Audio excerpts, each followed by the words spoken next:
What's going on? This is Ryan with Automatic Comics, and up next I've got about $4,000 in comics in these two boxes. And I'm going to also talk about why it can be so important to be able to assess books on your own for their grades. Stay tuned.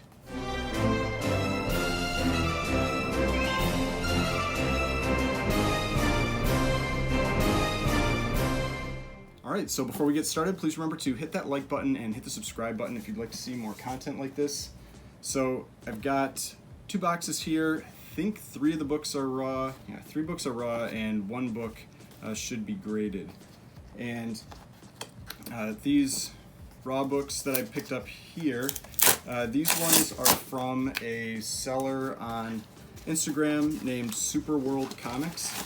If you aren't familiar with them, I definitely recommend checking them out. They have claim sales a couple times a week.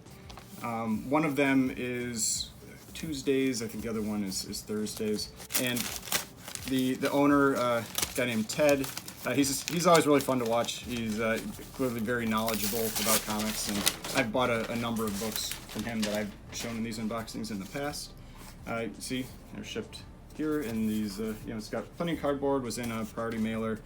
Now, these were not cheap raw books, so I'm happy to see them shipped in a box as well. Now I'm going to be, because I don't want to accidentally nick one of them, I'm just going to be real careful getting this open. There we go.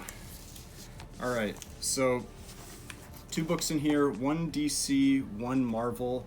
Both, I would say, are pretty big keys, and here is the first one. This is the Marvel book. This is Amazing Spider-Man number 41, and it's the first appearance of Rhino. And I was looking at this one on his claim sale, and he took it out of the actual Mylar and showed us so you could see it, and you could tell it had, and he commented on this as well, that it had a lot of things that could be pressed out to potentially improve this book.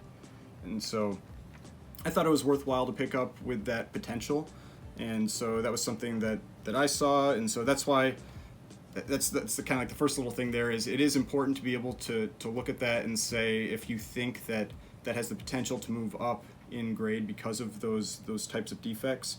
And this one I thought it maybe did. You know, there's definitely flaws on it and everything. I think he sold it as a 4. And the thing that's going to probably hurt it the most is this little, I don't know if it's a tear in the middle or not, but lots of pressable defects with this one. Let's see what the back looks like.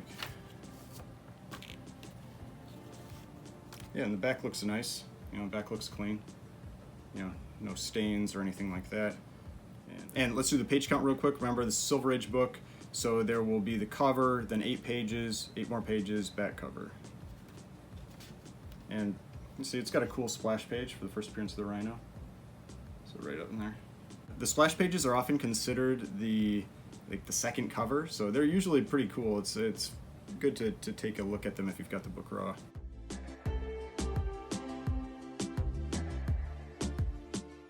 And we've got the centerfold, which you can see is attached.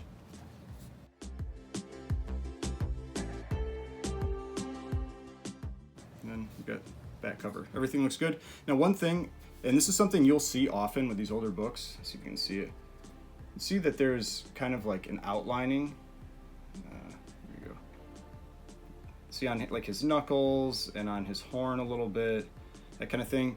A lot of kids, when they would get these books, they would practice drawing them, drawing the characters, and so they would trace over them.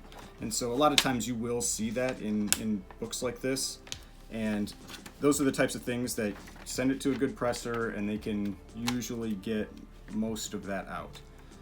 So not really something to worry about. Now this next one I picked up because I thought it might be better than my other copy. It is one of my favorite books, especially from the Silver Age. I just really like this cover, and this is Detective Comics number 359.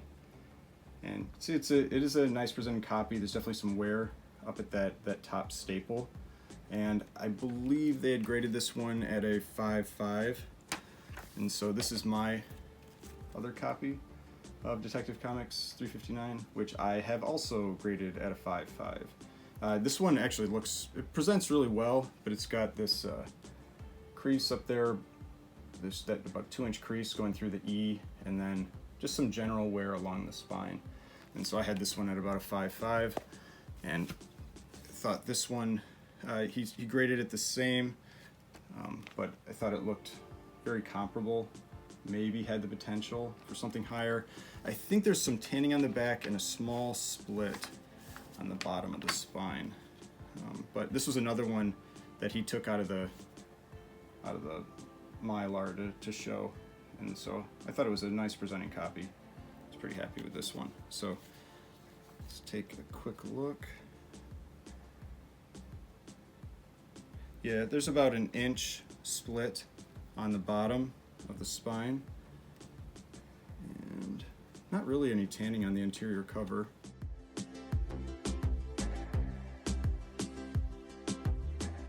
And there's the centerfold with the staples attached.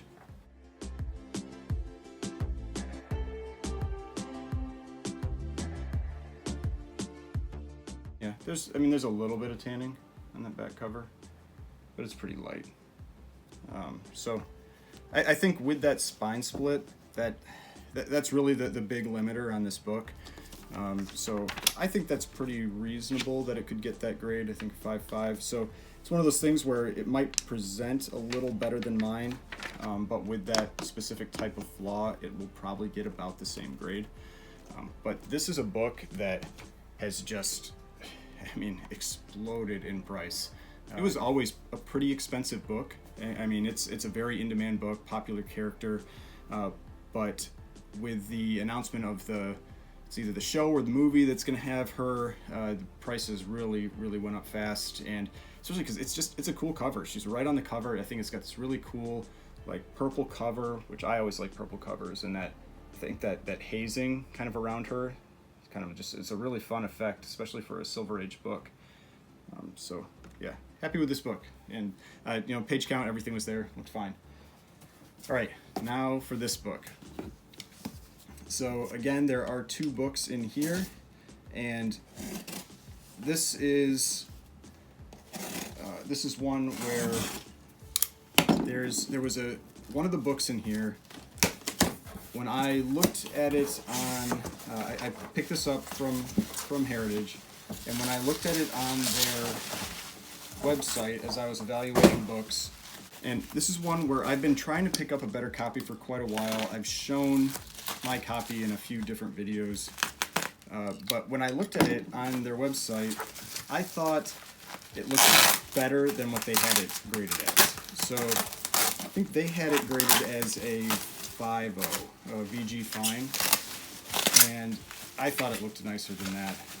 And this is a book where it's been so hard to get copies of this book. It's one where the price never seems to go down. Every copy seems to sell more than the last copy, and this has been happening for a long time.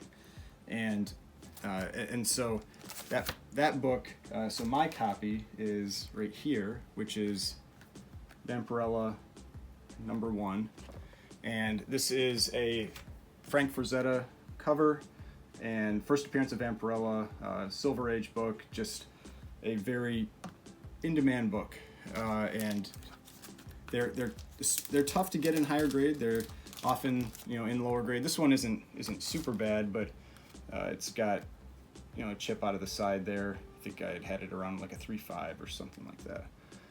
But this is also one you need to be really careful on because there are tons of reprints, including reprints that have the same pink color up here. So the important thing to always check for is the price, 50 cents, and that it says Warren Magazine PDC.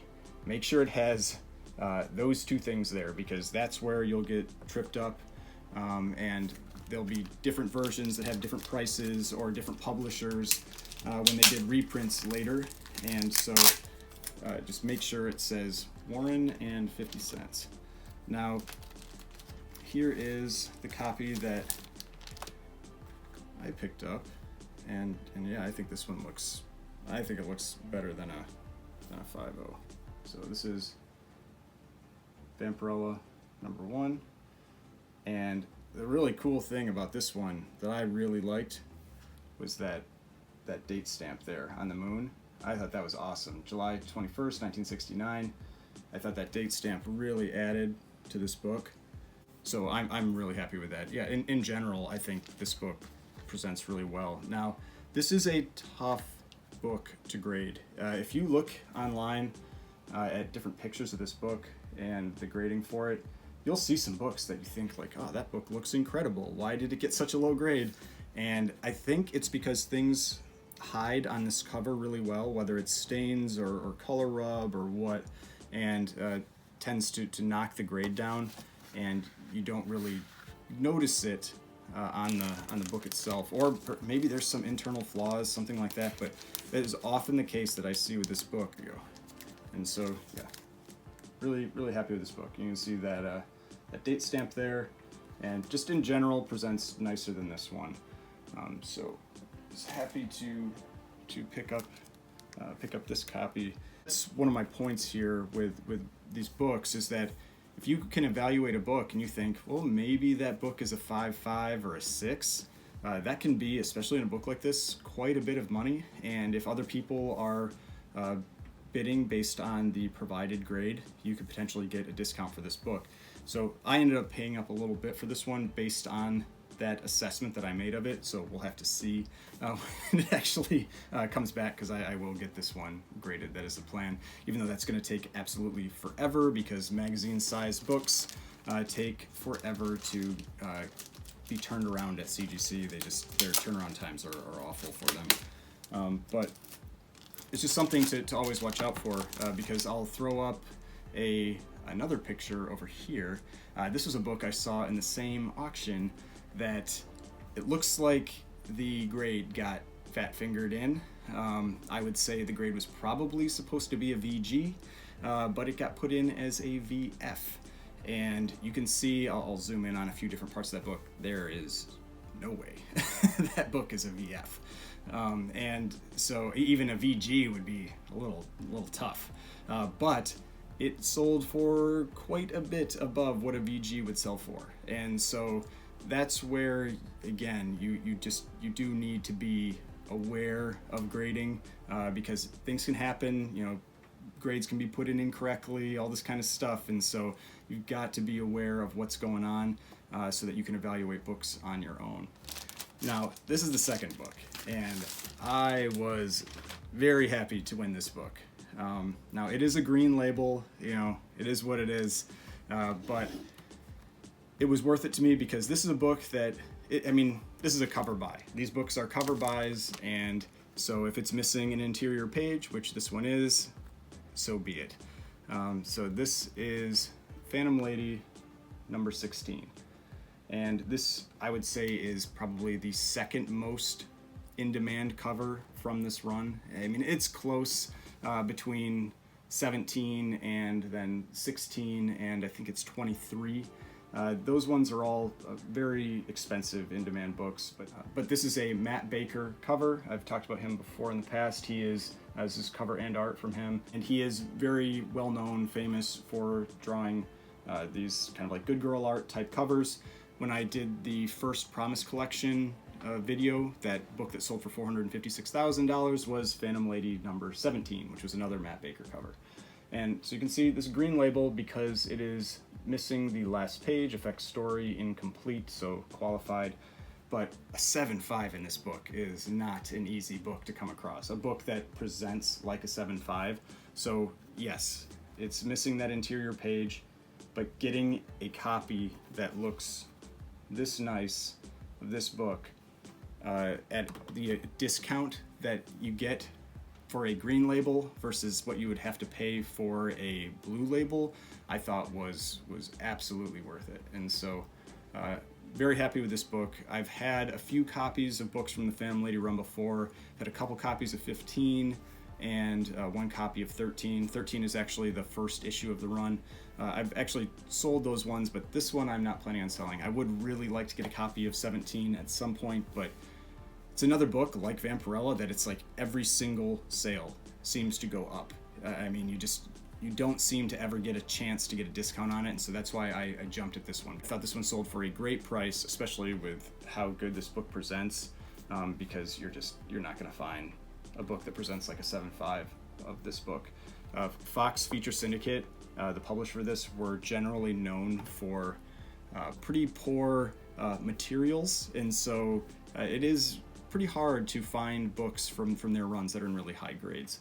And so a 7.5 for this book, which is from 1948, is a very high grade for one of these. So like I've said before, I make exceptions on certain books. I usually will go for a universal copy, a blue label copy, but I will also buy restored books, purple labels, and qualified books, green labels, for the right type of book. Sometimes with the rarity of some of these books, especially going into the Golden Age, you take what you can get, and in this case, this is the one I ended up picking up, and like I said, super happy with that book. Definitely going into the not for sale pile, so I'll have to check out and see what else is getting kicked out. Now, luckily for me, my other copy of Vampirella #1 was already in my not for sale pile, so I will be swapping this one out for that, and then that other book I'll probably end up putting up for sale.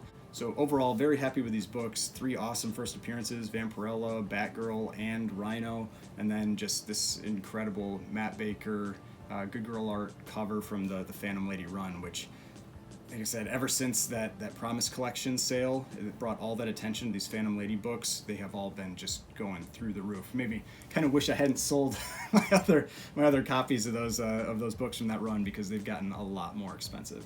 So if you enjoyed this, if you saw some stuff you haven't seen before, you thought this was interesting, please hit that like button, hit the subscribe button if you'd like to see more content like this. We've got more videos over here. If you'd like to watch some of my other videos, and the subscription button right here. If you'd like to subscribe to the channel, I would really appreciate it, and I will see you in the next video.